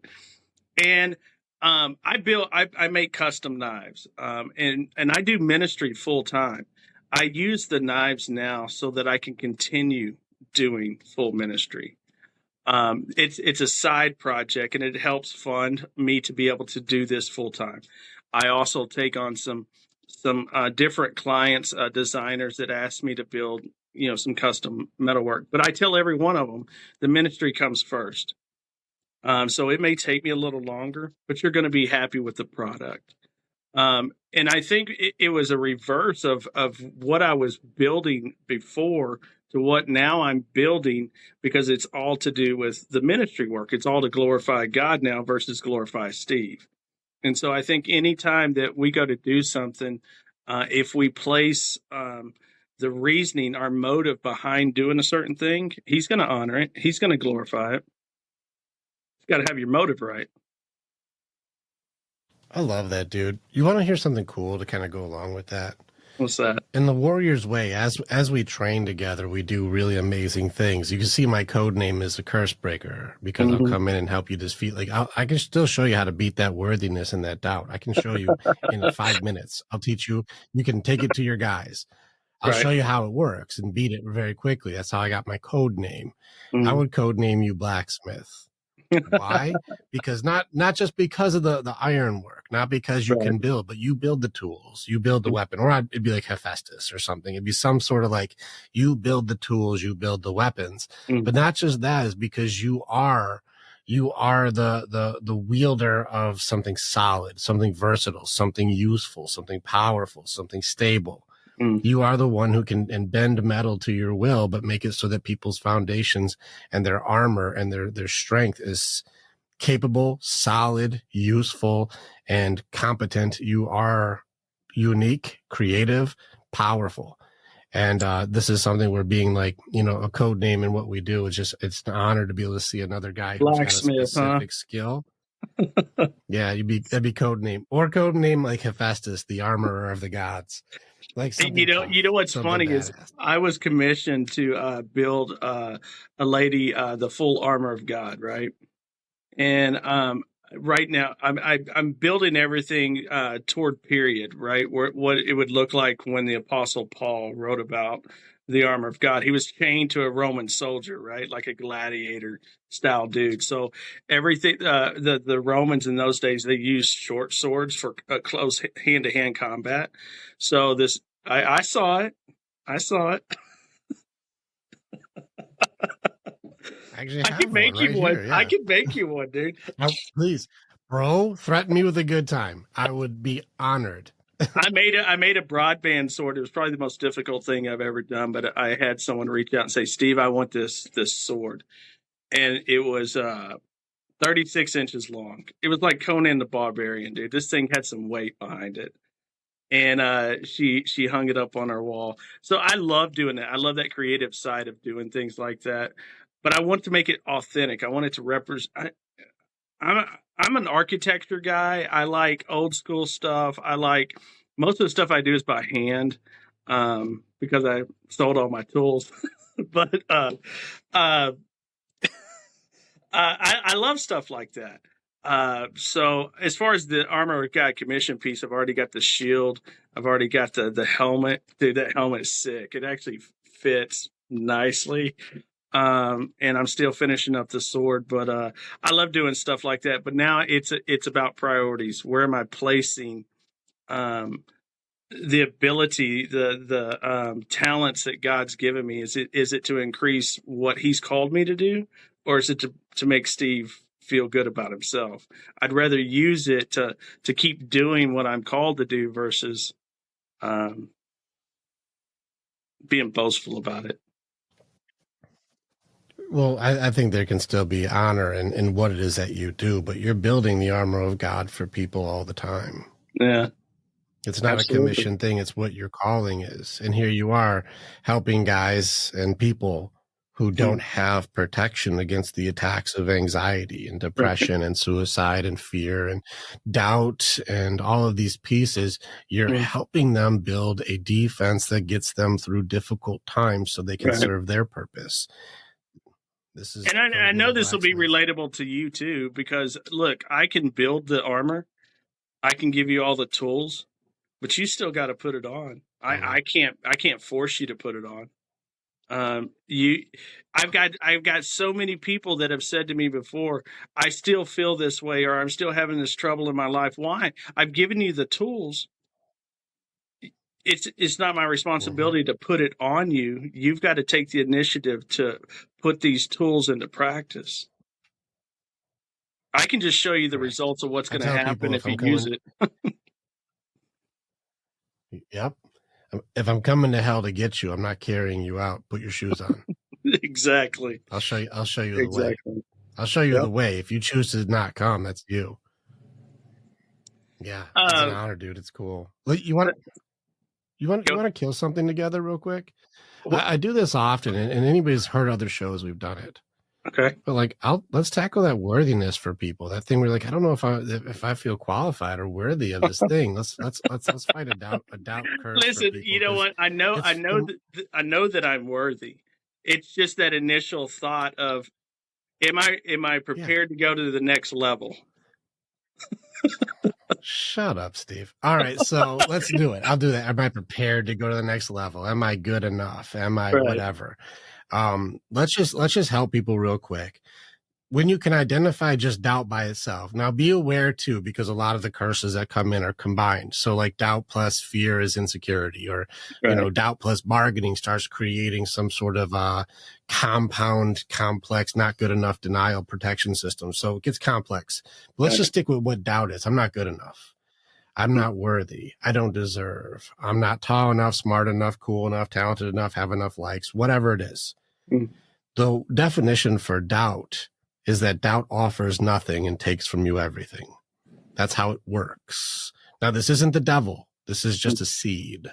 It's not the devil getting anything, because somebody can just cast judgment. You're not good enough. That'll never work. That idea is stupid, Steve. You can't do that.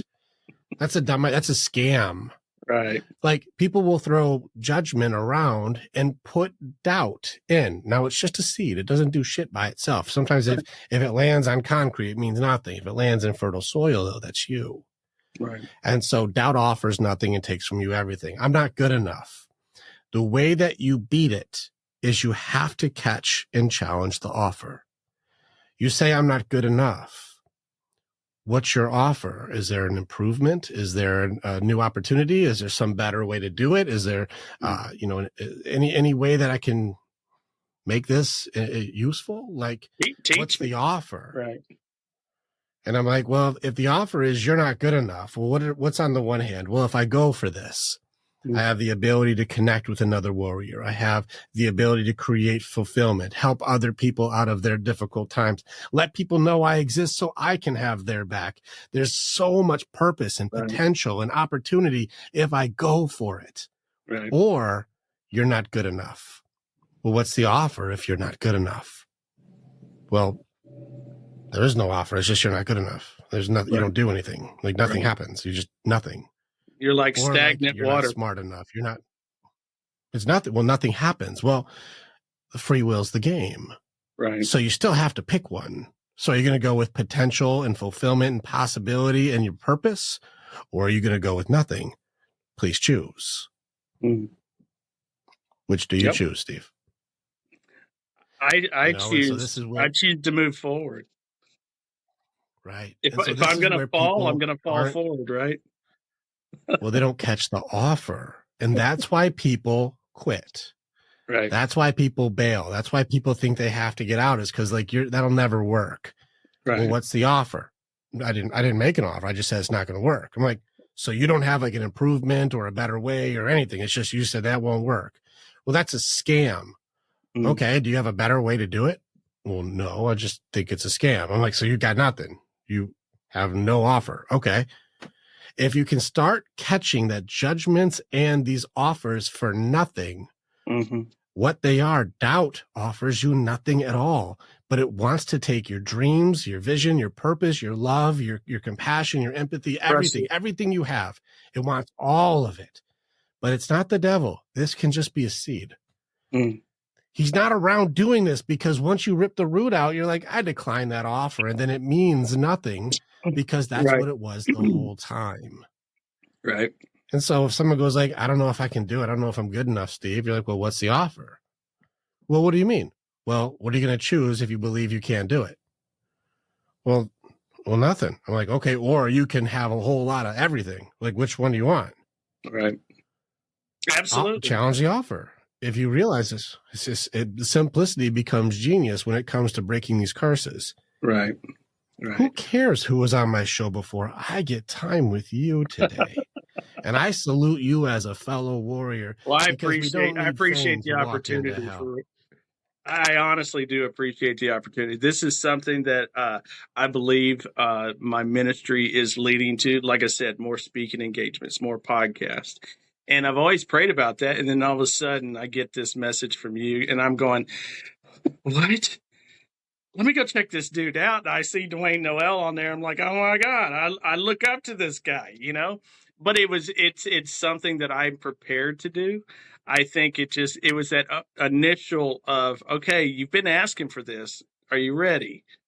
You know, and I got to tell you, before I got on the live with you, the show with you, I was sitting here going, we're going to smoke this. I know we're going to smoke this. I don't know even what I was worried about. It's going to be so fun. We're just going to chill. And, you know, it really there's a difference, and you can tell me this to be true. There's a difference between being confident and being cocky. I don't have to show it from the outside anymore, where my confidence comes from. Well, it's because you're competent. And that's the difference. And and cockiness is a judgment. Competency is a skill. Right. Like, I can do what I say. Like, you say, no, I'm really fucking good at metalwork. That's location. I'm this good. I know my level. Right. You know, and so even with what people will judge, and this is the weapons. These are the weapons. You're cocky. That's a judgment, because someone who doesn't understand. But I also know that anything over 225 is going to be impossible to them. So 900 means nothing. Right. And so it's fine. You can call me any name that you want. What is your offer? Right. Exactly. It leads me to a story when I was a young kid and I first learned how to weld. Everybody in this manufacturing plant hated this guy. He was not the coolest dude to hang out with. He was rude to people. He didn't talk nice to people at all. And he came up to me one day and he goes, hey, man, I've seen your work ethic. He goes, you want to learn a trade? And I said, what? And he goes, do you want to learn how to weld? And I said, yeah. And he goes, all right, you start on my department on Monday. And people told me I would have like a week with this guy before he ran me off. And I'm like, no, watch, I'm going to change him. You know, because I was a clown, dude. I was a clown back then. I just loved making people laugh and do stupid stuff. And so after working with this guy, and he taught me so much of the fundamentals of what I did, I actually took over his department. And that department was first articles and prototypes, when the companies that we built for, which were Peterbilt trucks, Nova buses, some military vehicles and stuff like that. I built the very first one. And then once it passed inspection, then I made jigs for welders to mass produce these. And I'd have these guys that had been in welding for years and years. And here I am, a 22-year-old punk, right? And I'm their boss, and I'm over like 500 welders. And I used to have these guys come up to me and go, well, we used to not do it like that at my old job, and blah, blah, blah, and just start running their mouth. And I'd say, you know what? Until you can do it better and faster than I can, we're going to do it my way. And I'm all open to suggestions. If you've got a new way for me to put into practice, I'll listen to it. But until then, until you can actually beat me at what I do, this is my job. Your job is by the hour. But I was cocky back then, but that also was confidence in my capabilities. But could you do it? Could I do it? Oh, yeah, absolutely. Well, then you were competent. It used to take me, I used to build these light fixtures for these tank truck haulers, and I could weld one solid out in 3 minutes.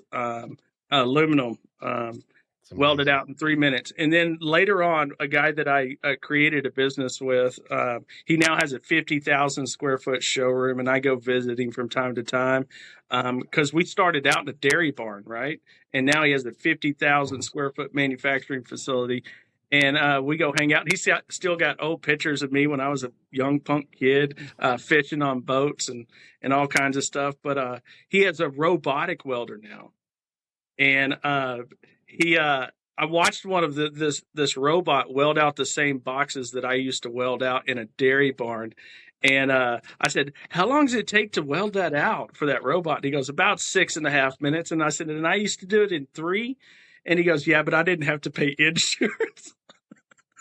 I didn't have to put all the other stuff into manpower like I did with you. But one of our most successful years is we had 3 guys, and we worked, and we made about $2 million in profit in 1 year, just 3 employees. And now he has this 50,000 square foot place, and he's got a multitude of people, and he still goes, that was my most successful year. I mean, bottom dollar, that was my most successful year. Because you can do so much with a guy that can do 10 things than you can with a guy that can only do 1 thing. That's the way I look at it. Competency. I'm like you. I want to build an army around me with guys that are like-minded, like myself, like yourself. And I revert back to what D.L. Moody, again, another very influential evangelist. He said, the world is yet to see what one man can do who is totally on fire for God. And I tell my guys all the time, I want 50 of you. That quote sits on my mirror. I look at it every day. The world is yet to see what one guy can do who is totally on fire for God. I need 50 guys just like that. I think that the legacy we leave behind is going to ripple through generations. Pretty awesome, Steve. What we do here echoes in eternity, right? Yeah. I see you, Maximus. What we do in life. Probably one of the best movies ever made. It's a tough movie, man. It's a tough movie. It's pretty awesome, man. I'm gonna concur with you. I do lean. Remember, I went deep philosophy, so even Stoicism for Marcus Aurelius's memoirs. Right. He was king of Rome at the height of Rome before the plagues hit, and he said, even though I may be king, if you can give me better information, I reserve the right to change my mind. And this is something that I do with my men also. My program has gotten nothing but stronger because I believe a good idea can come from anybody. Right. And so my ego doesn't get in the way of that's really good. We can use that right now and make things better. Right. I think it shows also competency in your leadership. And I think that, when I get to meet guys like you, I find it highly honorable because people like you are worth following. Well, thank you so much. And I appreciate that. I teach my guys some of the same philosophy that it goes along the same lines. I tell them there's 3 things a man should live by. One is have a king's mindset. That goes to how you express yourself, how you carry yourself. When you walk into a room, you need to command respect. You need to most of the most influential kings that I can remember were people or kings that loved the people. They loved taking care of the kingdom and the people. They weren't dictators. They weren't tyrants. They were kings, and people loved their king, right? The next thing is have a servant's heart. Most kings were servants of the people, but you have to have an attitude of service to other people. You're not too good to take on that responsibility. And then the last thing is leave the judging to God. That's it. I love them. I concur with those. I can live with those ones. Those ones sound good to me. Right. All right, Steve, it's an honor. We got to get out of here in a second. Absolutely. Is there any way we can lead people to your ministry? If you had a request from God, a $200 that you need for your next level, what would the request be, and how can people get in touch with you? Man, well, I'm on several different platforms, but most of the things that I do are on TikTok at the moment. It's just under my name. I didn't make up some fancy name. I just used my regular government name. I wasn't cool enough to come up with something, But if you do a Google search on me, all that's going to pull up is the Director of Homeland Security, which him and I have the same name, which is a cool thing for me. But yeah, you can get in touch with me on TikTok. It's the Band of Outlaws Ministry. Like I said, we're in the process this year of turning into a nonprofit outreach ministry, by legal standards. Anyway, we've been doing this a while now. It's time to branch out and do more. And to do that, we need more participation, right? It takes funding, that type of thing. But I do a live every Monday through Friday, 10 a.m. in the morning. I had someone fill in for me this morning, which is cool that I've got guys now that will fill in for me, right? So I can be on a podcast with Rick Yee. But I do that Monday through Friday, and Sunday we do what we call as Interview with an Outlaw, where my guys get to come up and tell their testimony, tell their story. And we turn the chats off. There's no one that can comment because it's kind of like a one-on-one, like what you and I are doing. And then Tuesday night, we do a prayer live where people come in and we pray for their request right on the spot. Wednesday night, I do a question and answer session. So, yeah, I go live about 11 times a week. It's busy, man. That's a lot. So jump in, subscribe to Steve, jump on, interact, get involved, donate, do whatever you need to do. Well, like, I think they need to plug in with you. And so check you out. I like the Band of Outlaws with a Z. Yeah, with the Z, because like S is reserved for Z. Yep. But Band of Outlaws with a Z ministry. But like, subscribe, jump in, get involved, and it's an honor, Steve. Thank you so much for the time, brother. Thank you too. I appreciate it, Rick. Click on the button and you can become the hero in your own story. It's time to start making the choices to change. And the evolution that you're going to do begins with choosing the next step. This is the way. And together, we're always stronger.